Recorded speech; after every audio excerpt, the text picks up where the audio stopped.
오늘부터 이제 신명기 말씀을 봅니다. 오늘은 신명기를 개관하는 의미에서 신명기 1장 1절부터 8절까지 말씀 보겠습니다. 이는 모세가 요단 저쪽 숲 맞은편에 아라바 광야 곧 바란과 도벨과 라반과 하세롯과 디살합 사이에서 이스라엘 무리에게 선포한 말씀이니라. 호렙산에서 세일산을 지나 가데스 바네아까지 10하룻길이었더라. 40째 해 11째 달 그 달 첫째 날에 모세가 이스라엘 자손에게 여호와께서 그들을 위하여 자기에게 주신 명령을 다 알렸으니 그때는 모세가 헤스본에 거주하는 아모리 왕 시혼을 쳐 죽이고 에드레이에서 아스다롯에 거주하는 바산 왕 옥을 쳐 죽인 후라. 모세가 요단 저쪽 모압 땅에서 이 율법을 설명하기 시작하였더라. 일러스되 우리 하나님 여호와께서 호렙산에서 우리에게 말씀하여 이르시기를 너희가 이 산에 거주한 지 오래니 방향을 돌려 행진하여 아모리 족속의 산지로 가고 그 근방 곳곳으로 가고 아라바와 산지와 평지와 네겝과 해변과 가나안 족속의 땅과 레바논과 큰 강 유브라데까지 가라. 내가 너희의 조상 아브라함과 이삭과 야곱에게 맹세하여 그들과 그들에게 후손에게 주리라 한 땅이 너희 앞에 있으니 들어가서 그 땅을 차지할지니라. 아멘. 하나님의 은혜가 기도하는 우리에게 함께 하시기를 바랍니다. 오늘 3절 앞에 보면 40째 해라 이렇게 말씀합니다. 출애굽한 지 40년째라는 말이죠. 그럼 지난 과거를 잠시 돌아보겠습니다. 창세기에서 하나님은 언약을 맺으셨습니다. 민족을 이루고 땅을 차지하고 천하 만민이 복을 받게 하겠다 그런 약속을 주셨죠.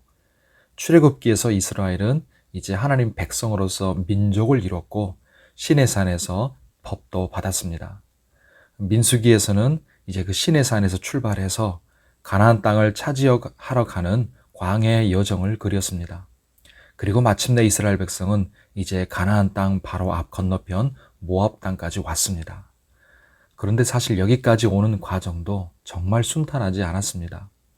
출애굽 1세대인 부모 세대는 놀라운 하나님의 역사와 기적을 직접 봤으면서도 언약을 이루시는 하나님을 믿지 않았기 때문에 땅을 얻지 못하고 결국 광야에서 죽었습니다.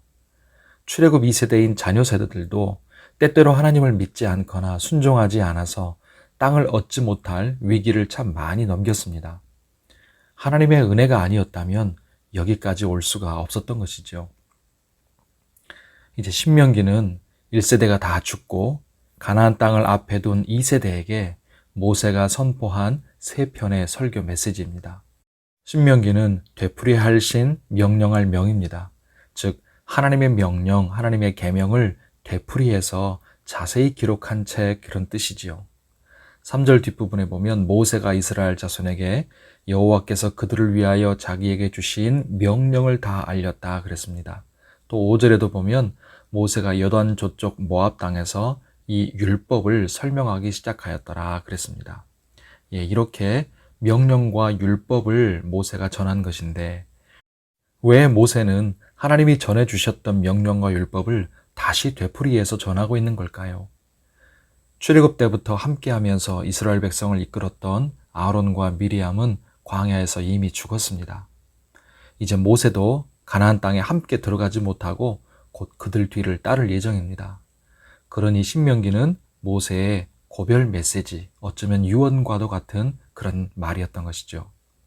마치 자식을 떠나보내는 아비, 어미의 심정으로 축복을 빌어주고 잘 살도록 당부하는 그런 사랑의 마음이 담겨 있는 것입니다. 이 유언과도 같은 고별 설교를 하면서 모세는 하나님이 주신 많은 계명과 명령들을 다시 되풀이해서 또 재해석해서 전했습니다. 그런데 하나님의 명령들 중에 가장 핵심적인 명령은요, 마음을 다하고 뜻을 다하고 힘을 다해 하나님을 사랑하라 이것입니다. 하나님은 반드시 저 가나안 땅을 차지하게 하실 텐데 하나님이 주시는 땅에서 어떻게 살아야 하는가? 하나님 사랑하며 살아라는 것이죠. 하나님은 이스라엘 백성들에게도 그리고 지금 예수를 믿어 하나님의 자녀여 백성된 우리에게도 이렇게 사랑을 명령하고 계십니다.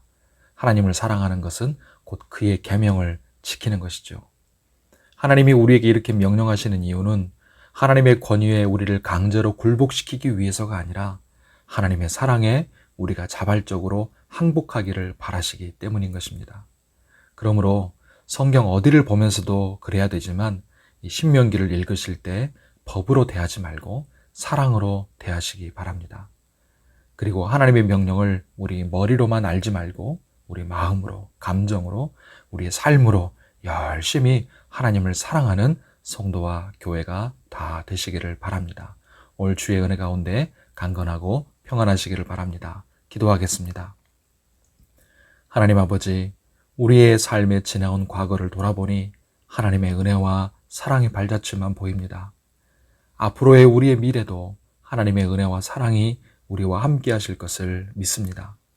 하나님의 말씀과 명령이 우리를 옥죄기 위한 차가운 법이 아니라 우리를 살리고 이끄시기 위한 따뜻한 사랑이요 은혜임을 깨닫게 하여 주옵소서. 그래서 그 하나님 말씀과 명령을 대하면서 우리의 머리로 아는 것으로 끝나지 않고 마음과 행동이 함께 반응하도록 성령께서 감동 감화해 주시옵소서. 그래서 마음을 다하고 뜻을 다하고 힘을 다해 주 우리의 하나님을 사랑하게 하여 주옵소서. 그리고 하나님 말씀을 그 사랑으로 지켜가게 도와주시옵소서.